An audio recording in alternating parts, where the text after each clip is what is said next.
Self. The search for answers right now. Impeachment clash. Speaker Nancy Pelosi making a big announcement this morning as President Trump blasts the hearings and his team prepares for a trial in the Senate, as the First Lady fires back over what was said about the president's son. Wild weather, heavy flooding slamming the west, stranding drivers, a big rig dangling over the edge, and now a new storm moving in, sparking fears of mudslides.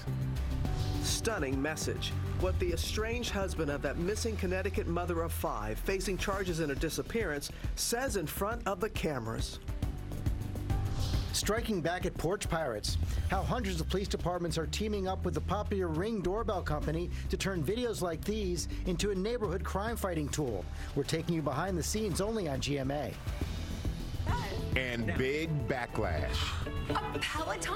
Peloton stock plummeting after that viral holiday commercial that critics call sexist. Why Peloton is still standing by their ad. Live in Times Square, this is Good Morning America.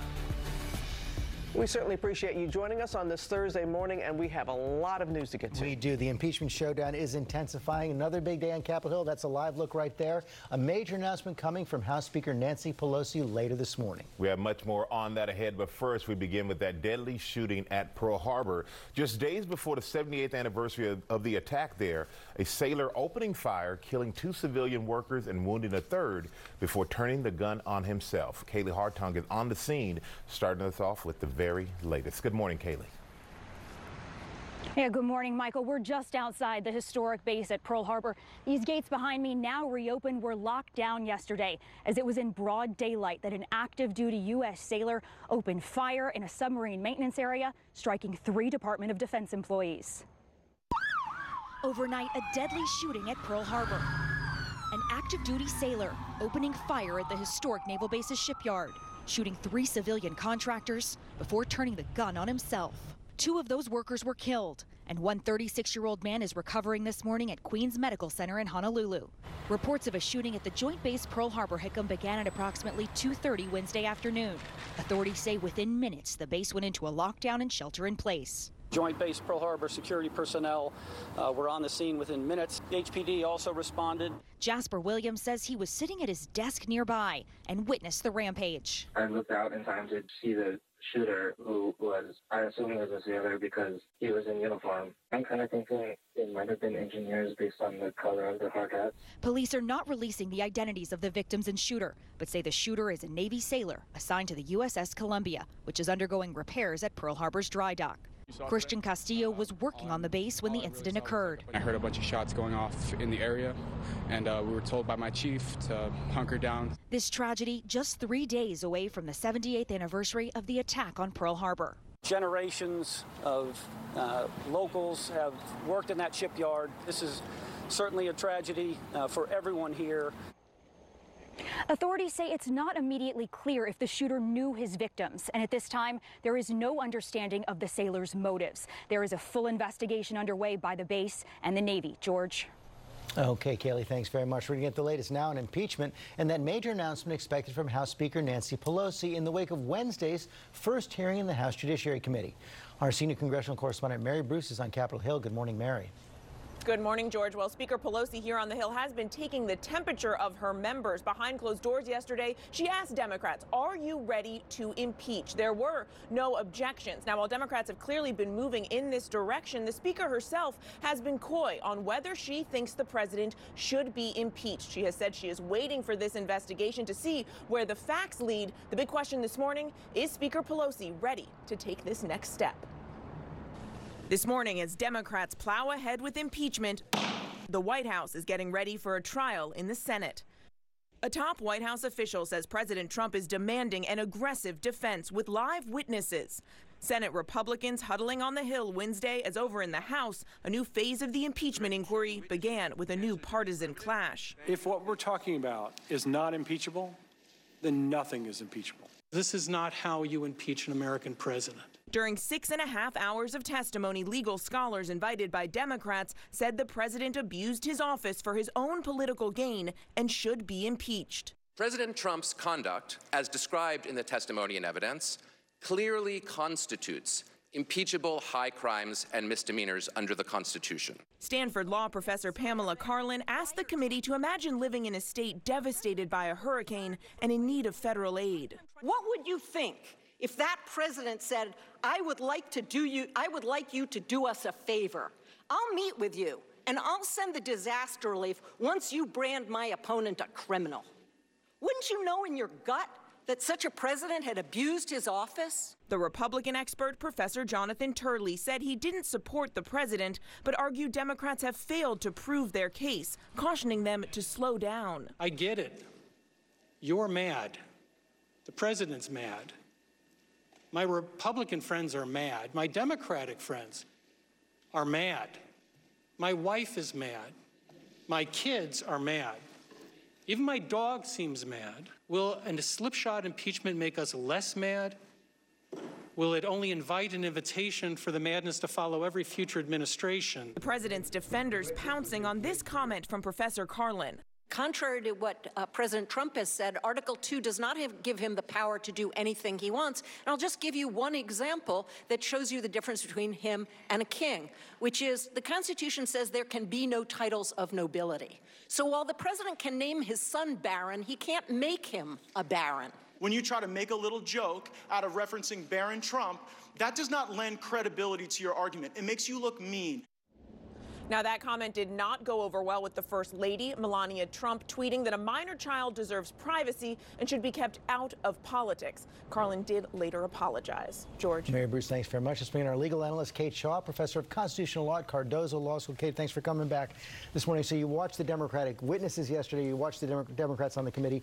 Pretty clear there's no going back. I think that's right. So the proceedings in the Intelligence Committee were all about establishing the facts. Judiciary has a different task. It is looking at those facts, assessing them, and deciding whether the facts add up to impeachable conduct, high crimes, and misdemeanors. And you heard the three Democratic witnesses yesterday give a strong yes to that question, that this conduct not only warrants impeachment, but it may actually require impeachment. You had Michael Gerhardt strike this note that not moving to impeach would essentially, leaving the president unchecked will mean that he will continue his pattern of soliciting foreign interference in elections. But the Democrats do have to contend with that argument that Jonathan Turley raised of, you've got all these witnesses out there who you haven't heard from yet. Why not wait? Yeah, so I think that Professor Turley's argument is in many ways a stronger argument than the argument the president has been making that this was a perfect phone call.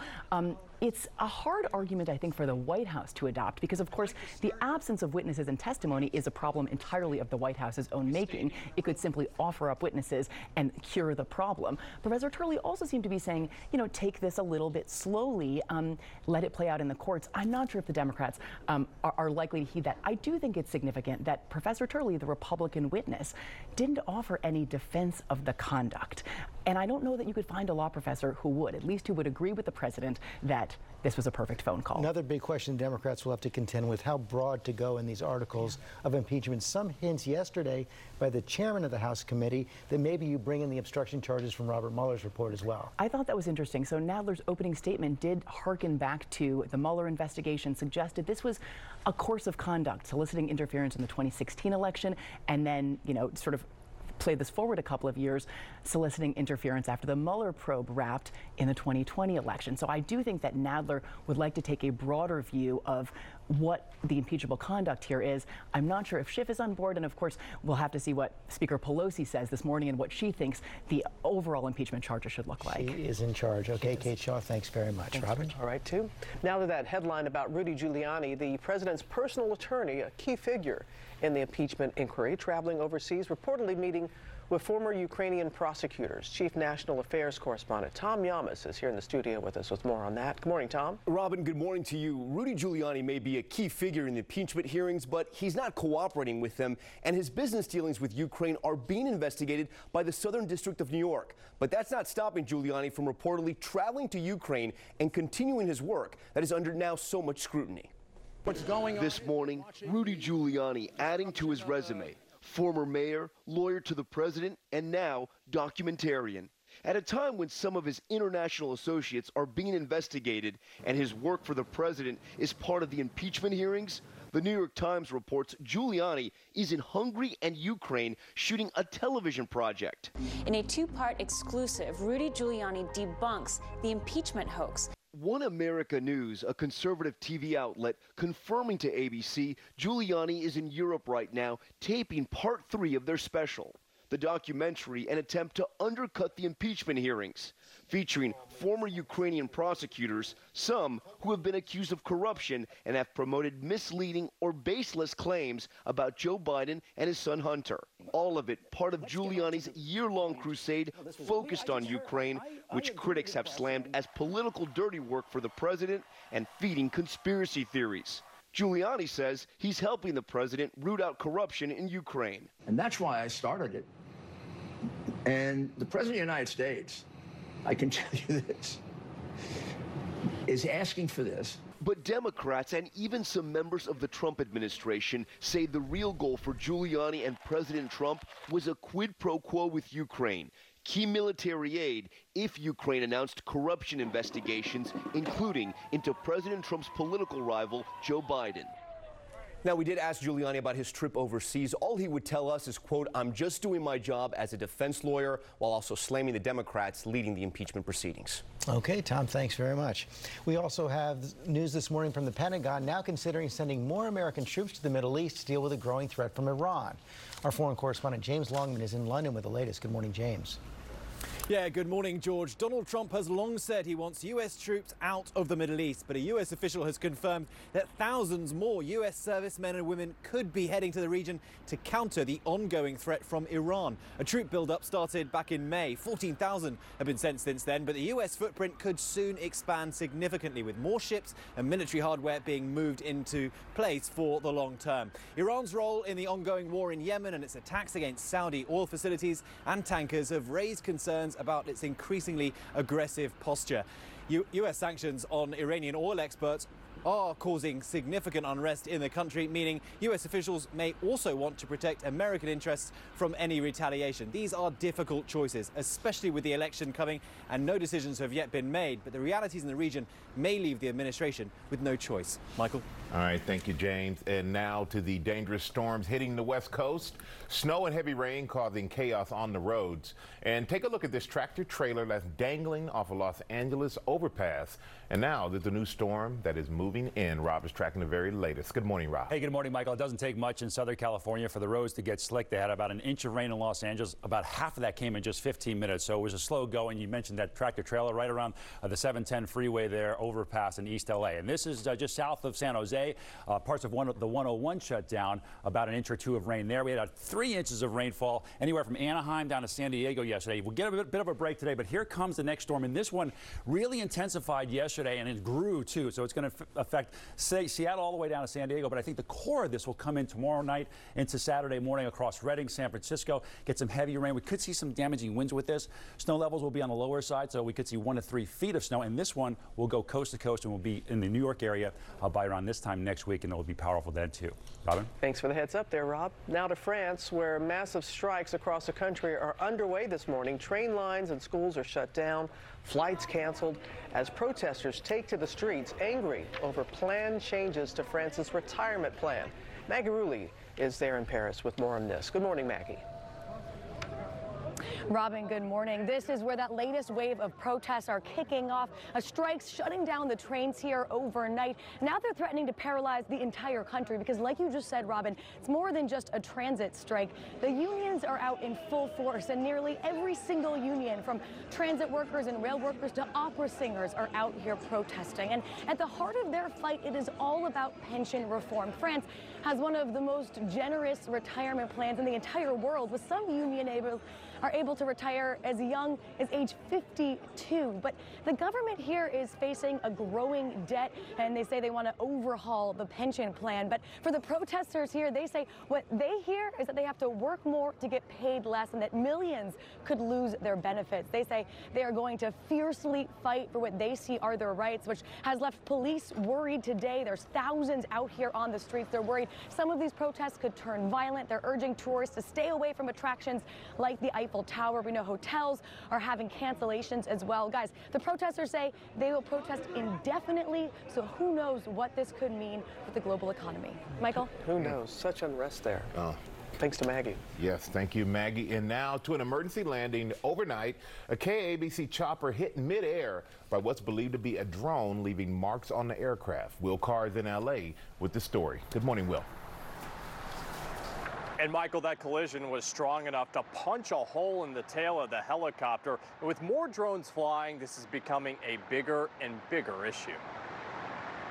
Overnight, a frightening encounter in the air after this KABC news chopper was believed to be hit by a drone, leading the pilot to make a precautionary landing. We felt it, we heard it, we all looked at each other, didn't really know what it was. Reporter Chris Christie and his pilot were flying over downtown Los Angeles at 100 miles per hour when suddenly they heard a loud bang from the chopper's tail. We just assumed it was a bird because that happens every once in a while.